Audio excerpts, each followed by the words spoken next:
გიგანტურმა ამოფრქვევამ სანტორინის კუნძულებს დღევანდელი სახე მისცა. 1200 წლის შემდეგ ვულკანი კვლავ გამოცოცხლდა. ამოფრქვევები სანტორინის კუნძულების ფსკერზე ხდებოდა, რის შედეგადაც ძველი წელთაღრიცხვით 197 წელს გაჩნდა ვულკანური წარმოშობის პატარა კუნძული იერა. ძველი წელთაღრიცხვით 46 წელს იერას მახლობლად წარმოიშვა მეორე ვულკანური კუნძული თეია. ძველი წელთაღრიცხვით 32 წელს მომხდარმა ვულკანურმა ამოფრქვევამ ეს კუნძულები შეაერთა. შემდეგი ვულკანური ამოფრქვევა ახალი წელთაღრიცხვით 727 წელს მოხდა, რამაც შეერთებული კუნძულები კიდევ უფრო გააფართოვა. ამის შემდეგ ვულკანმა მიიძინა და მხოლოდ 7,5 საუკუნის შემდეგ 1452 წელს გამოიღვიძა და ამოფრქვევის შედეგად კიდევ უფრო გაზარდა კუნძულ იერა თეიას ფართობი. ვულკანი კვლავ ამოიფრქვა 1508 წელს და დაამთავრა კუნძულ პალეა კაიმენის ფორმირება. ამ დროისათვის კუნძულის უმაღლესი წერტილის სიმაღლე ზღვის დონიდან 100 მეტრი იყო. 1570-1573 წლებში უწყვეტად მიმდინარეობდა წყალქვეშა ამოფრქვევები. ამას მოჰყვა კიდევ ერთი კუნძულის, მიკრო კაიმენის გაჩენა. 1650 წელს კუნძულ ტირადას ჩრდილოეთით 6,5 კილომეტრის მანძილზე დაიწყო წყალქვეშა ვულკანის მძლავრი ამოფრქვევა. ამას მიწის ძვრები მოჰყვა. მალე კუნძულ ტირსზე მთა მეროვიგლი ორად გაიპო. ყველაფერმა ამან კი ცუნამი გამოიწვია და უზარმაზარი ტალღები დაატყდა კრეტისა და კიკლადის კუნძულებს. ქარის მიერ წამოღებულმა ვულკანურმა ფერფლმა მცირე აზიის ნახევარკუნძულს მიაღწია, ხოლო ამოფრქვევის ხმა დარდანელის სრუტეში 400 კილომეტრზე ისმოდა. ამ ამოფრქვევის შედეგად კუნძულ ტირას ჩრდილო-დასავლეთით გაჩნდა კუნძული, რომელიც მალევე ჩაიძირა.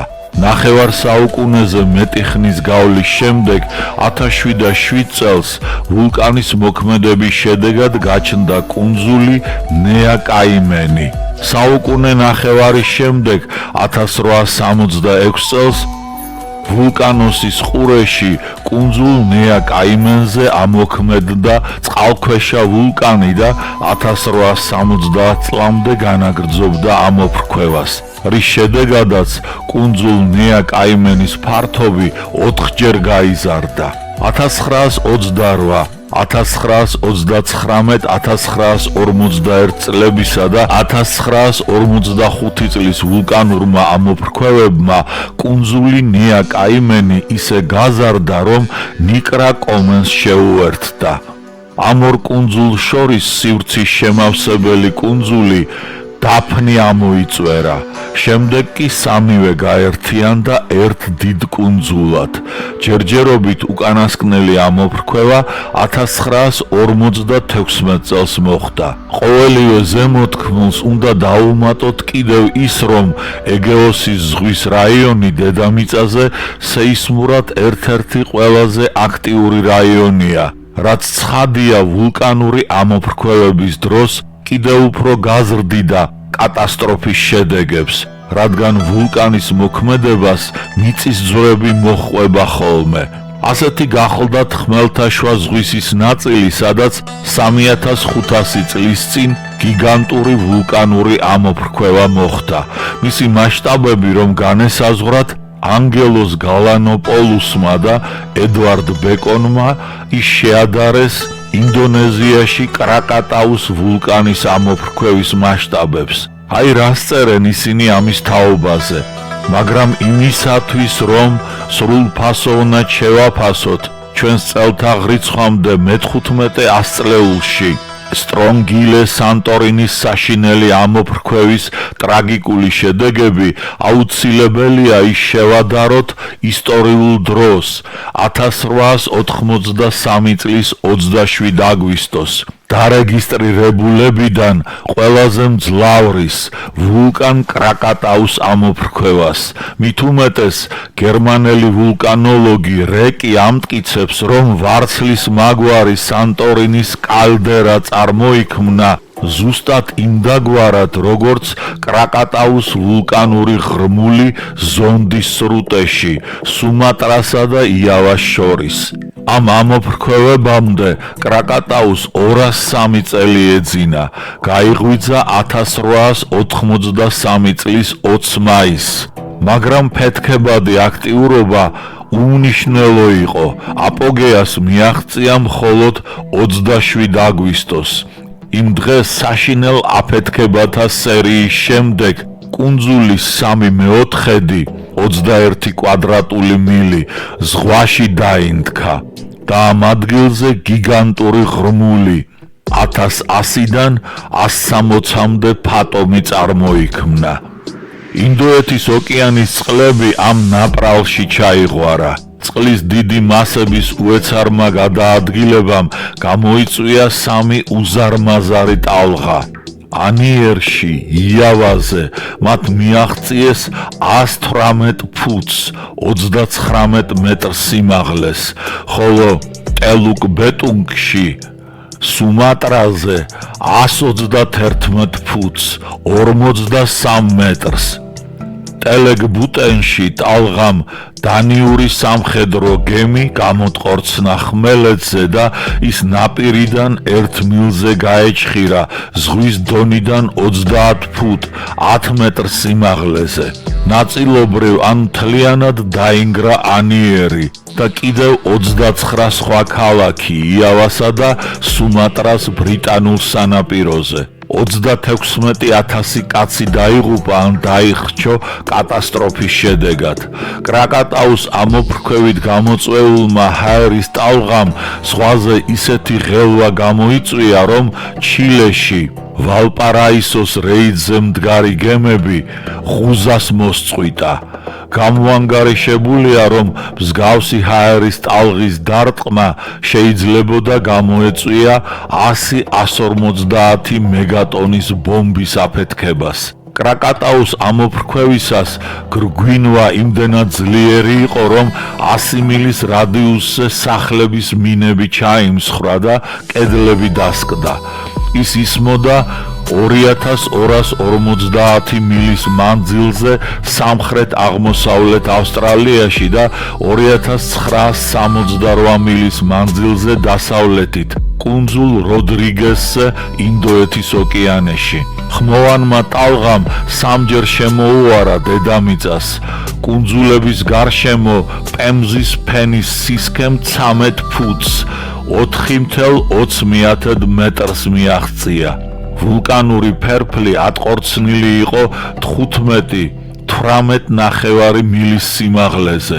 ფერფლის რაოდენობა იმდენად დიდი იყო, რომ 275 მილის რადიუსში მთელიცა დაფარა და დღე-ღამე აქცია. ვულკანიდან 130 მილის მანძილზე უკუმი წყდიადი 22 საათი, ხოლო 50 მილის მანძილზე 57 საათი გაგრძელდა. ამოფრქვევიდან 3 დღის შემდეგ ფერფლის უზარმაზარმა მასამ დაფარა 1600 მილის რადიუსში მყოფი ხომალდების გემბანები. ვულკანიდან ამონატყორცნმა ღრმა არხები ამოავსო და მათზე ნაოსნობა შეწყდა. შუა ამოფრქვევის დროს წვრილი ვულკანური ფერფლი ავიდა 50 მილის სიმაღლეზე და მისი ნაწილი იაპონიას, აფრიკასა და ევროპას მისწვდა. ტვრის ნაწილაკები მზის სხივებს ირეკლავდა და ზოგიერთ ადგილას პუჩკისში, ნიუ-იორკი და ნიუ-ჰეივანში, კონექტიკუტი სახანძრო მანქანებიც კი გამოიძახეს, რათა აალებულ ცას გამკლავებოდნენ. შეერთებულ შტატებსა და ევროპაში მრავალი თვის განმავლობაში მზის ამოსვლისა და მზის ჩასვლის წინ გამოჩნდებოდა ხოლმე სხვადასხვა ინტენსივობით წითელი ციალი. დაანგარიშებულია, რომ ვულკანის მიერ ამოტყორცნილი ქანების მასა უტოლდება დაახლოებით 18 კუბურ კილომეტრს. ამას უნდა მივუმატოთ 3 კუბური მილი აირები პირველ საწყისი, 425 ატმოსფეროს წნევით და 1400 ცელსიუსის ტემპერატურით. მთავარი ამოფრქვევის თერმული ენერგია უტოლდება 100,000 მილიონ კილოვატ-საათს, ხოლო ამოფრქვევის საერთო ენერგია გაანგარიშებით 200 მილიონი კილოვატი-საათი უნდა ყოფილიყო. 1950 წლისათვის ელექტროენერგიის საერთო ხარჯვა 250 ჯერ ნაკლები იყო 1883 წელს კრაკატაუს ამოფრქვევის თბოენერგიასთან შედარებით. მოდით ახლა შევადაროთ ერთმანეთს ორი დიდი ამოფრქვევის შედეგები. 1883 წლის კრაკატაუს ვულკანისა და ჩვენს ერამდე მე-15,000 წლეულის სანტორინისა. სანტორინის კალდერას 32 კვადრატული მილი ფართობი უკავია, სიღრმე 160-220 ფანტომია. კრაკატაუს კალდერა 8 კვადრატულ მილს არ აღემატება, სიღრმე 100-160 ფანტომი. ამრიგად სანტორინის კალდერა დაახლოებით 5-ჯერ უფრო დიდი მოცულობისაა ვიდრე კრაკატაუსი. კრაკატაუს მიერ ამოტყორცნილი ფერფლის ფენის სისქე 40 სანტიმეტრს არ აღემატება. სანტორინზე ფერფლით დაფარული ფართობი მეტია. ფერფლის ფენის სისქე კი 30-40 მეტრს აღწევს. სანტორინის ამოფრქვევის თერმული ენერგია პეტერ ჰედერვარის გამოანგარიშებით დაახლოებით 3-ჯერ დიდი იყო ვიდრე კრაკატაუს ამოფრქვევისას. სანტორინის ვულკანით აფეთქებით გამოწვეული ცუნამის ენერგია 2-ჯერ ნაკლები იყო 1960 წელს ჩილეში მიწისძვრით გამოწვეული ტალღების ენერგიაზე. როგორც ამ ციტატიდან ჩანს, საქმე გვაქვს კაცობრიობის ისტორიაში მომხდარ ერთ-ერთ უდიდეს ვულკანურ კატასტროფასთან. კითხვაზე, შეეძლო თუ არა მას გამანადგურებელი ზემოქმედება მოეხდინა კრეტის მინოსურ სახელმწიფოზე? პასუხი შეიძლება იყოს მხოლოდ დადებითი. დიახ, გაანადგურებდა, ოღონდ კვლავ გავიმეორებ ნათქვამს. არაერთი საზარელი დღეღამის განმავლობაში, როგორც ამას პლატონი წერდა, მაგრამ ფაქტია, რომ ეს მინოსური კულტურის დაცემის საფუძველი გახდა. ამ კატასტროფის მასშტაბებსა და შედეგებზე კვლავ გვექნება საუბარი. ახლა კი საჭიროა პასუხი გაეცეს კითხვას, ზუსტად როდის ამოიფრქვა მაშინდელი კულტურული სამყაროს შუაგულში მდებარე სტრონგილე სანტორინის ვულკანი? ამის პასუხი ისევ გალანოპოლუსისა და ბეკონის წიგნშია საძებნი.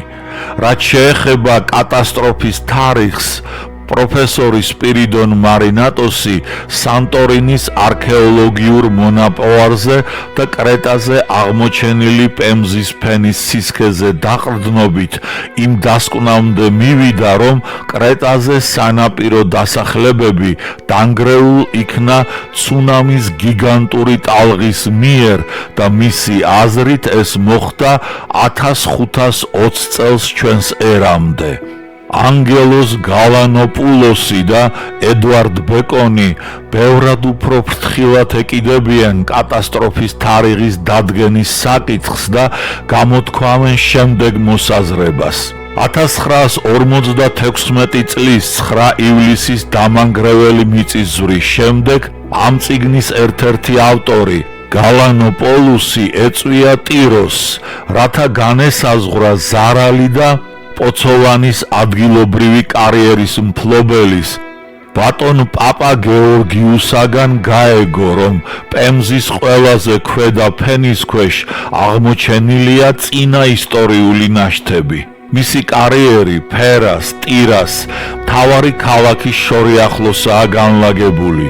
წინა ისტორიულ კედელში აღმოჩნდა სხვადასხვაგვარი თიხის ნამტვრევები, რამდენიმე ქვის იარაღი, ადამიანის ძვლები და კბილები, ორი მათგანი შემომწვარი იყო, ზეთისხილის ფოთლები და ფიჭვის ხის დანახშირებული ნაჭრები. ხის ეს პატარა ნაწილები დაუყოვნებლივ გაგზავნეს ნიუ-იორკში, კოლუმბიის უნივერსიტეტის გეოლოგიურ ლაბორატორიაში.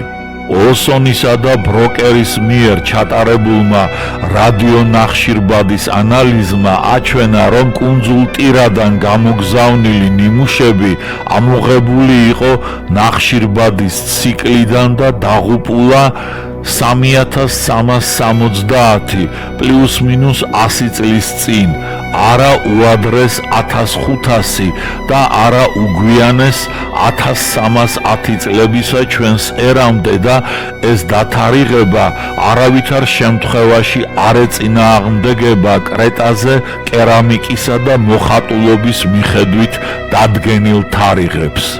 ახლახან ბენეტმა გამომდინარე ცნობილი პიროსის მარმარილოს მიხედვით დადგენილი დევკალიონის წარღვნის დროიდან, აგრეთვე ფარაონ თუთმოს მესამის სიკვდილის თარიღიდან და ისრაელელთა ეგვიპტიდან გამოსვლის დროიდან ივარაუდა, რომ სანტორინის ცენტრალური ნაწილი ზღვაში დაინთქა ჩვენს ერამდე 1447 წელს, რაც სრულიად ემთხვევა რადიონახშირბადის ანალიზის მონაცემებს.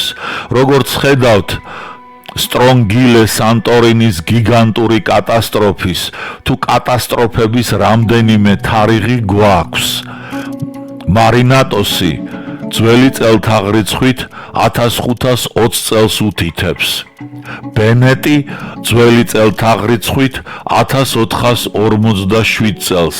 რაც შეეხება გალანოპულოსსა და ბეკონს, ისინი თვლიან, რომ ვულკანის ამოფრქვევა ძველი წელთაღრიცხვით 1510-1310 წლებს შორის უნდა მომხდარიყო და რომ იყო არაერთი, არამედ 3 ამოფრქვევა 25-30 წლიანი ინტერვალებით და ბოლოს ჩაიძირა კუნძულ სანტორინის მოზრდილი ნაწილი, რასაც უზარმაზარი ცუნამი უნდა მოჰყოლოდა. ამ კატასტროფამ გამომდინარე თავისი გრანდიოზული მასშტაბებიდან აღმოსავლეთი ხმელთაშუა ზღვის ქვეყნებზე დიდი გავლენა მოახდინა.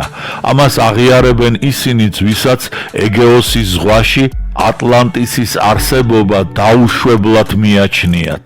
საბჭოთა ატლანტოლოგი ჟიროვი თვლის, რომ ეგეოსის ზღვაში ჰერაკლეს სვეტებიდან მარჯვნივ და არა მარცხნივ მდებარე გალანოპულოსის ატლანტისი, ეს რაც გნებავთ ისაა, მხოლოდ არა პლატონის ატლანტისი. თუმცა სანტორინ სტრონგილეს აფეთქებას და მისგან გამოწვეულ მძლავრ ცუნამს მართლაც შეეძლო საბედისწერო გავლენა მოეხდინა კრეტის მინოსური ცივილიზაციის დაისზე და ეგვიპტის ისტორიის ზოგიერთ მომენტებზეც კი.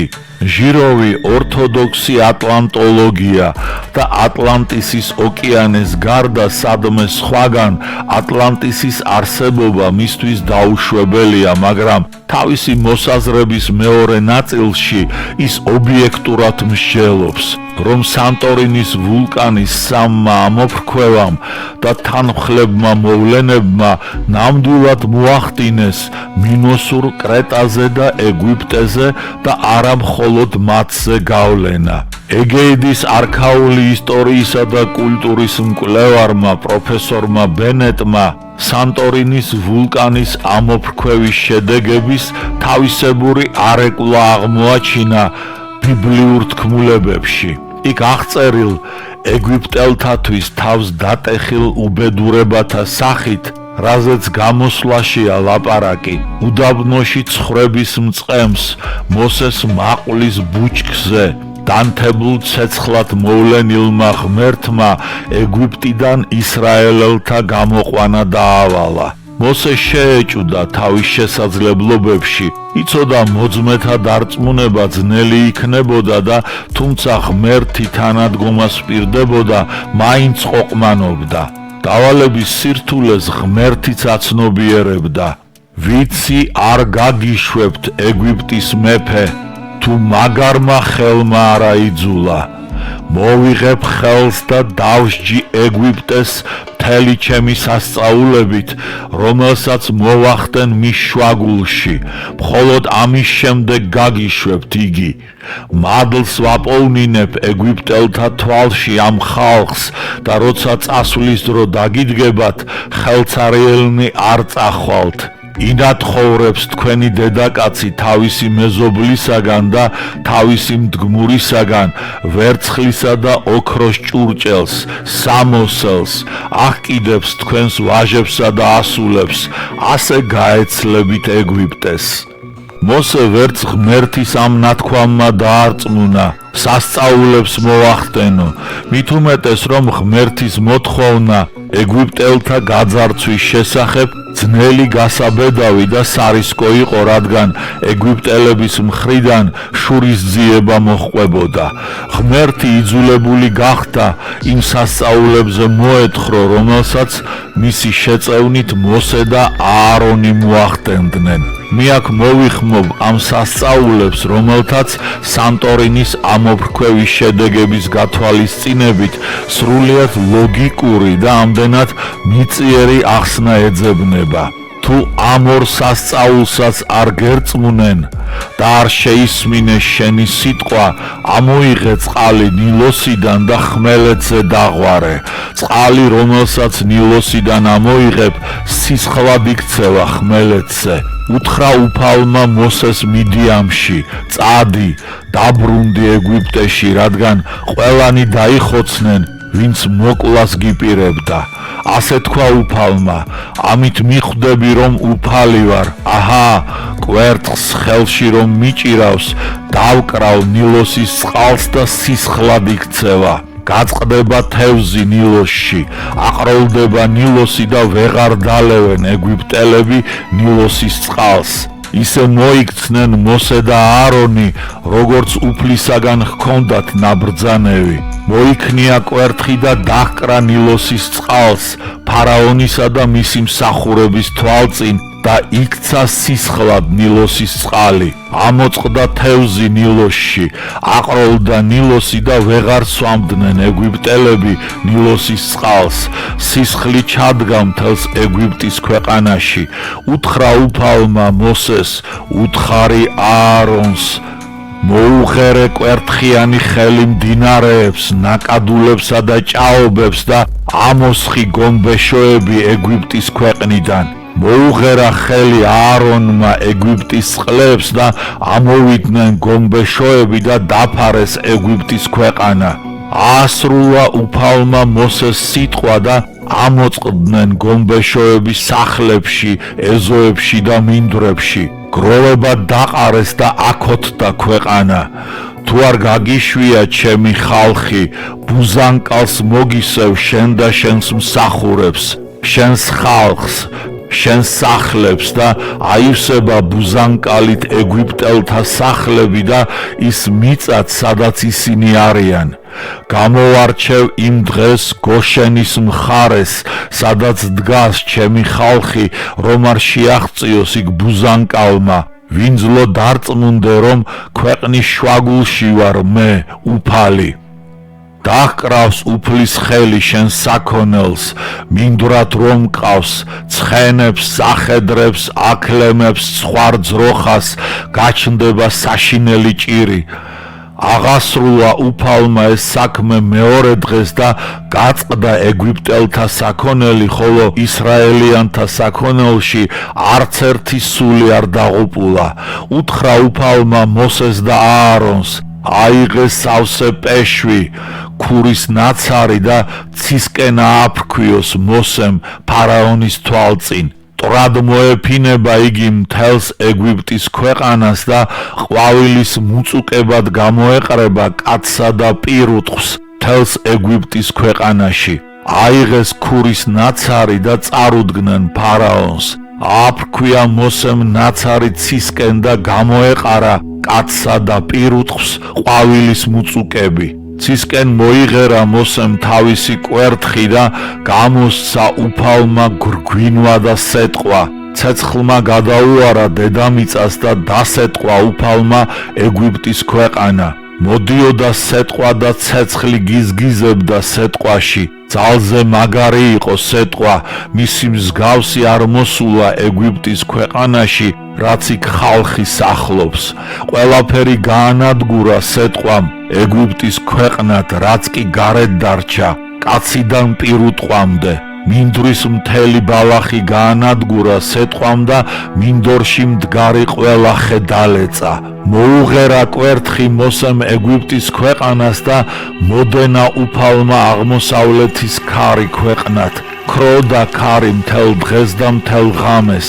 დადგა დილა და მოასია აღმოსავლეთის ქარმა კალია.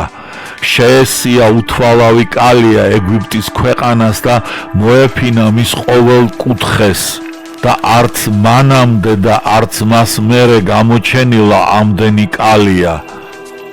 შემოაქცია უფალმა აღმოსავლეთის ძლიერი ქარი და წაიღო ქარმა კალია და ჩაყარა მეწამულ ზღვაში. ერთი კალიაც კი არ დარჩენილა ეგვიპტის მხარეში. ცისკენ შემართა ხელი მოსემ და ჩამოწვა უკუნიწყდიადი თელს ეგვიპტის ქვეყანაში და იდგა 3 დღე. მოკვდება ყოველი პირმშო ეგვიპტის ქვეყნად. ტახტზე მჯდომარე ფარაონის პირმშოდან პირმშომდე მხევლისა ხელსაფქვავებს რომ უზის, მოკვდება ყოველი პირუტყვის პირველ მოგებული. შენ კი კვერთხი აღმართე და ზღვას დააღირე. შვაზე გაიპობა იგი და მშრალად შევლენ ისრაელიანები შუაგულ ზღვაში, ხოლო მე გულს გაუსასტიკებ ეგვიპტელებს და დაგედევნებიან. მაშინ გამოჩნდება ჩემი დიდება ფარაონზე, მთელს მის კარზე, მის ეტლებსა და მხედრებზე. მიხვდება ეგვიპტე რომ უფალი ვარ, როცა გამოვაჩენ ჩემს დიდებას ფარაონზე, მის ეტლებზე და მხედრებზე. დაიძრა ისრაელის ბანაკის წინ მავალი ღვთის ანგელოზი და უკან გაჰყვა მათ. დაიძრა ღრუბლის სვეტი და უკან შეუდგა მათ. ჩადგა ეგვიპტელთა და ისრაელის ბანაკებს შორის. იყო ღრუბლად და წყდიადად ეგვიპტელთათვის, ისრაელს კი ღამეს უნათებდა. მთელი ღამის მანძილზე არ მიახლოებიან ერთმანეთს. დახედა დილას სახმილავზე უფალმა ცეცხლისა და ღრუბლის სვეტიდან ეგვიპტელთა ბანაკს და არივდარია ეგვიპტელთა ბანაკი. დააძრო ბორბლები მათ ეტლებს და გაუძნელდა ცვლა. თქვენს ეგვიპტელებმა გავერიდოთ ისრაელს, რადგან მისი გულისათვის ებრძვის უფალი ეგვიპტელებს. უთხრა უფალმა მოსეს, დააღირე ზღვას ხელი და მიიქცევა წყალი ეგვიპტელებისაკენ, მათი ეტლებისა და მხედრებისაკენ. დააღირა ხელი ზღვას მოსემ და განთიადამდე მიიქცა ზღვა თავის ადგილას. უკან მობრუნებული ეგვიპტელები მიაწყდნენ ზღვას და ჩაყარა ისინი უფალმა შუაგულ ზღვაში, მიიქცა წყალი და დაფარა ეტლები, მხედრები და ფარაონის მთელი ლაშქარი. ზღვაში რომ შეხვდნენ მათ, ერთიც არ გადარჩენილა. ახლა ვნახოთ, როგორ შეიძლება ქცეულიყო აღმოსავლეთ ხმელთაშუა ზღვისპირეთში მომხდარი გრანდიოზული ვულკანური ამოფრქვევა, ყველა მისთვის დამახასიათებელი შედეგით ბიბლიურ თქმულებათა შთაგონების წყაროთ. სტრონგილე სანტორინის ამოფრქვევა თუ ამოფრქვევები დროში ემთხვევა ებრაელთა გამოსვლას ეგვიპტიდან, რასაც მეცნიერები ძველი წელთაღრიცხვით მე-14 საუკუნის დამდეგს აკუთვნებენ. სანტორინის ვულკანიდან ამოფრქვეულ აირებს, ფერფლს, პემზის ნამსხვრევებს ცხადია შეეძლო მიეღწია ეგვიპტემდე. საქმე ისაა, რომ მანძილი დღევანდელ სტრამბოლსა და პორტ-საიდს შორის 1500 კილომეტრია. სანტორინი დაახლოებით ამ ორ ქალაქს შორის მდებარეობს და იქიდან ეგვიპტემდე 750 კილომეტრი იქნება. თუ გავითვალისწინებთ იმას, რომ სანტორინის ამოფრქვევას გიგანტური მასშტაბები ჰქონდა, მაშინ ზემოხსენებული მანძილი ნამდვილად არ არის ისე დიდი, რომ კრატერიდან ამოტყორცნილ ვულკანურ მასას ეგვიპტემდე არ მიეღწია. მისი ჩატანა ძლიერი ქარებით შეუწყობდა ხელს. ამის თაობაზე ატლანტოლოგი მაშნიკოვი წერდა: ამრიგად თუ ვულკანის ამოფრქვევის დროს ჩრდილო-დასავლეთის ქარი ქროდა, ვულკანური ფერფლის მთელი ფესვედი სწორედ ეგვიპტეს უნდა დამხობოდა და კრეტისთვისაც გამოედო ფრთა. თუ ფრთის გამოდებამ მინოსური კულტურის განადგურება შეუწყო ხელი, მაშინ ადვილი წარმოსადგენია რა მოხდებოდა ეგვიპტეში. ზემოთ ციტირებული ბიბლიური სასწაულები ამისი თავისებური ილუსტრაციაა. ღმერთი ეუბნება მოსეს, შენი მტრები დაიხოცნენო. კი მაგრამ რამ დახოცა ისინი? უდაოდ მომწამლავმა ვულკანურმა აირებმა. ისე მოსეს მოკვდინების მსურველებსაც დახოცავდა, ბავშვებსაც. ამასთან განურჩევლად იმისა, ფარაონის შვილები იყვნენ ისინი თუ ვინმე დაბიოსი. საერთოდ ყოველ სულიერს მოკლავდა, ვისაც მისწვდებოდა, ვინც ამ აირების გავრცელების ზონაში აღმოჩნდებოდა. რაც შეეხება სისხლად ქცეული ნილოსის წყალს, ნილოს ეგვიპტის მიწის გამაპოხიერებელი შლამი ჩამოაქვს და ამის გამო მის წყალს ისედაც დაჰკრავს მოწითალო ფერი. ვულკანური ფერფლი კი მას კიდევ უფრო გაამუქებდა. ასე რომ ადიდებულ და კალაპოტიდან გადმოსულ ნილოს უდავოდ ექნებოდა სისხლის ფერი. ვულკანური ფერფლით გაჯერებულ ნილოსში ბუნებრივად გაწყდებოდა თევზი, ამიტომ მკვდარი და დამპალი თევზის სუნი შემაწუხებელი იქნებოდა. მდინარედან თავის დაღწევას შეეცდებოდა წყლის ყველა ის ბინადარი, ვისაც ნაპირზე ამოღწევა შეეძლო. აქედან ნაპირზე ამომხტარი გომბეშოების უჩვეულო სიმრავლეც. როგორც ჩანს, მათ იმავე მიზეზით ან ვულკანური ფერფლის გამო ხმელეთზე თევზების ბედი გაიზიარეს. დიდი რაოდენობით ნაპირზე გამორიყული დახოცილი თევზი და ხმელეთზე დახოცილი გომბეშოები კარგი პირობა იყო იმისათვის, რომ ბუზები უჩვეულოდ გამრავლებულიყვნენ, ხოლო მას შემდეგ, რაც დახოცილ წყლის ბინადართა ნაწილს ნილოსი ჩაიტანდა ზღვაში, ნაწილს კი მიწაში ჩაფლავდნენ, ბუზი ჩვეულებრივზე მეტი აღარ იქნებოდა. ქურის ნაცარი ვულკანური მტვრის ლიტერატურული მეტაფორაა. ამ მტვერს ნილოსში გახრწნილ უამრავ წყლის ბინადართ, ნილოსის წყლის მსმელ ეგვიპტელებში მრავალი ავადმყოფობა უნდა გაეჩინა. რაც შეეხება ვულკანურ სეტყვას, ანუ ციდან პემზის ნამტვრევების ცვენას, ის როგორც პომპეიში მოხდა, ეგვიპტეშიც ასევე იმსხვერპლებდა ადამიანებსაც და პირუტყვსაც. ბალახსაც გაანადგურებდა და ხეებსაც დალეწავდა. გრანდიოზული ამოფრქვევა დროის გარკვეულ მონაკვეთში კლიმატსაც საგრძნობლად შეცვლიდა. ამიტომ ქარის მიერ კალიების შემოტყორცნაც არ არის გასაკვირი, თუმცა ისიც ფაქტია, რომ კალიებმა ქარის გარეშეც იციან შემოსვლა და როცა ნახეს მათი საკვები ბალახი, ფოთლები, ნათესები და ნარგავები განადგურებული იყო, იქაურობას სწრაფად გაეცალნენ.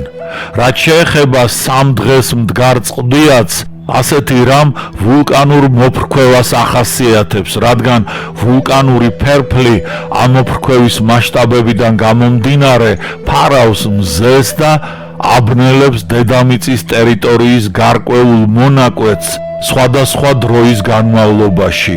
ვულკანურ დაბნელებასთან დაკავშირებით ასტროლოგ ჟიროვს ანტიკურ წყაროებზე დაყრდნობით ასეთი მაგალითი მოჰყავს. რომაელი მწერლის ვარონის პირველი საუკუნე ჩვენს ერამდე სიტყვებით ოგიგოსის წარღვნის დროს 9 მეფობდა ღამე და ეგეოსის არქიპელაგის ყველა ვულკანი მოქმედებდა. წარღვნის შემდეგ კი 10 წლეულების განმავლობაში ატიკა უკაცრიელი იყო. მოგეხსენებათ, მეცნიერები ოგიგოსის წარღვნას აიგივებენ დევკალიონის წარღვნასთან, რომლის დროსაც დაიღუპნენ ატლანტისელები, ანუ განადგურდა კრეტის მინოსური კულტურა. თუ ამ დროს ასეთი მასშტაბების ვულკანის ამოფრქვევა ხდებოდა, მაშინ ეგვიპტეში 3 დღე წყდიადი ნამდვილად არ არის ბევრი. სამაგიეროდ დაბეჯითებით შეიძლება ითქვას, რომ ეგეიდაში გაცილებით მეტ ხანს იქნებოდა წყდიადი. ვულკანური ამოფრქვევებით გამოწვეული ატმოსფერული და სხვა მოვლენებით შეიძლება ისეთი ბიბლიური თქმულების ახსნაც, როგორიც არის წითელი ზღვის გადალახვა ებრაელთა მიერ.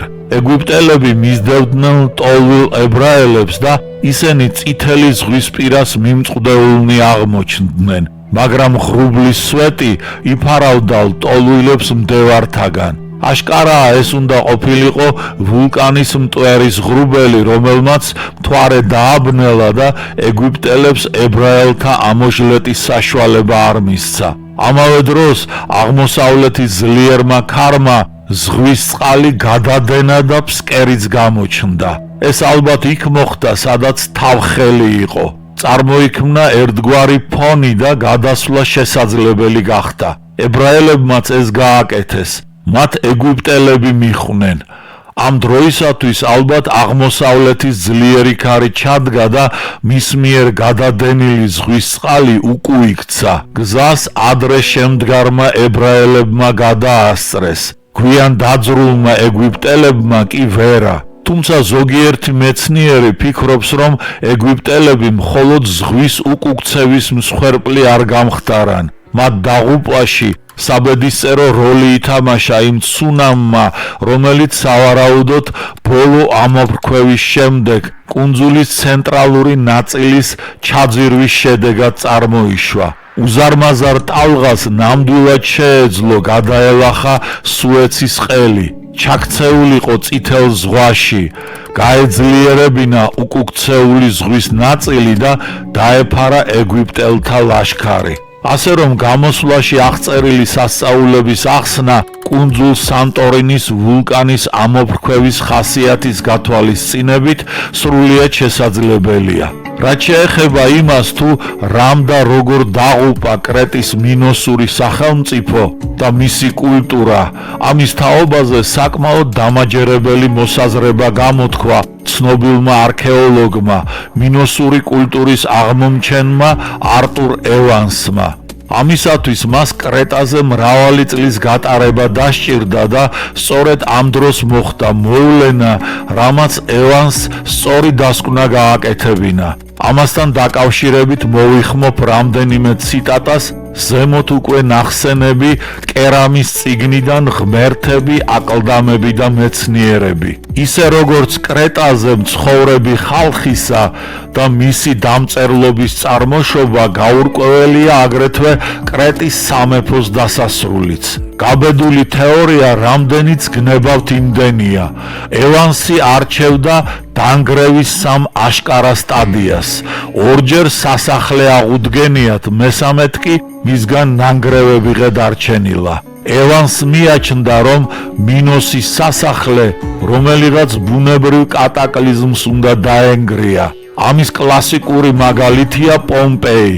კნოსოსის სასახლის გათხრისას ევანსი ისეთივე უეცარი დაღუპვისა და ნგრევის ნიშნებს წააწყდა, როგორსაც დე ელბევი და ვენუტი, ვეზუვის ძირას, მიტოვებული სამეურნეო იარაღი, დაუმთავრებელი ჭურჭელი, ხელოვნების ნაწარმოებები, მოულოდნელად შეწყვეტილი საოჯახო მუშაობა.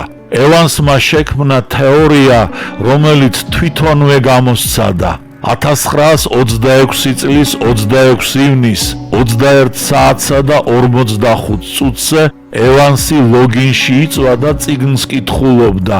უეცრად მან იგრძნო ძლიერი მიწისძვრის ბიძგი, საწოლი ადგილიდან დაიძრა, სახლის კედლებმა რყევა დაიწყო, ირგვლივ რაღაც ნივთები ცვიოდა, წაქცეული კასრიდან წყალი იქცეოდა.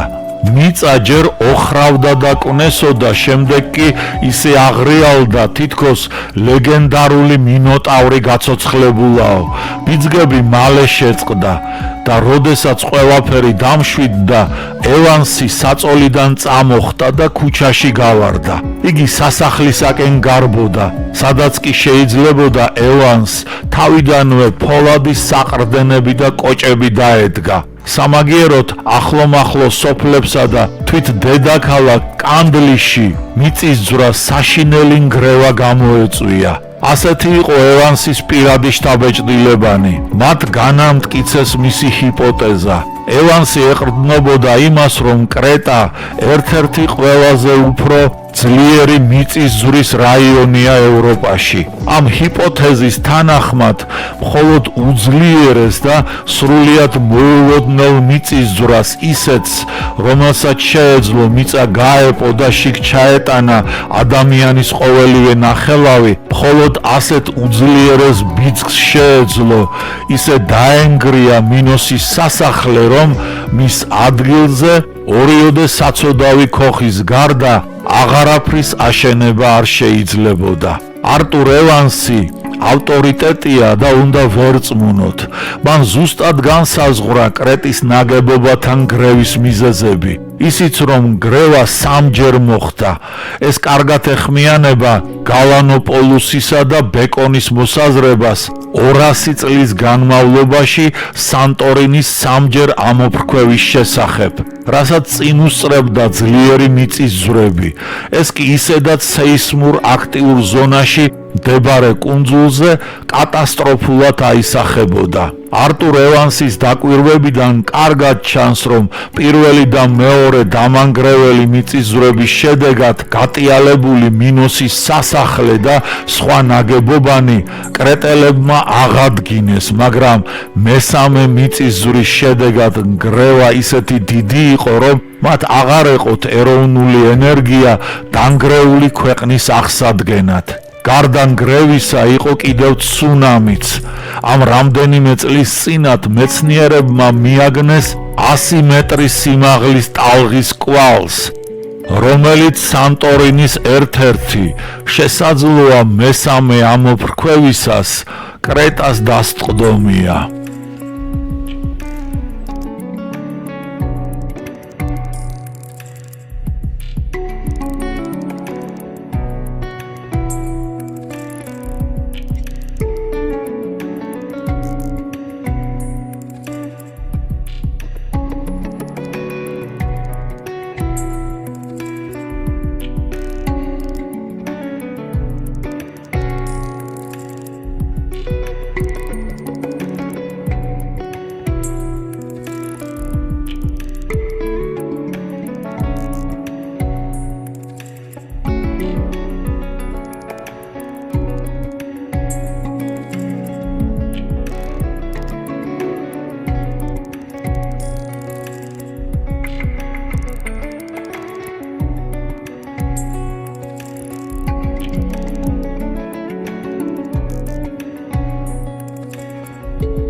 The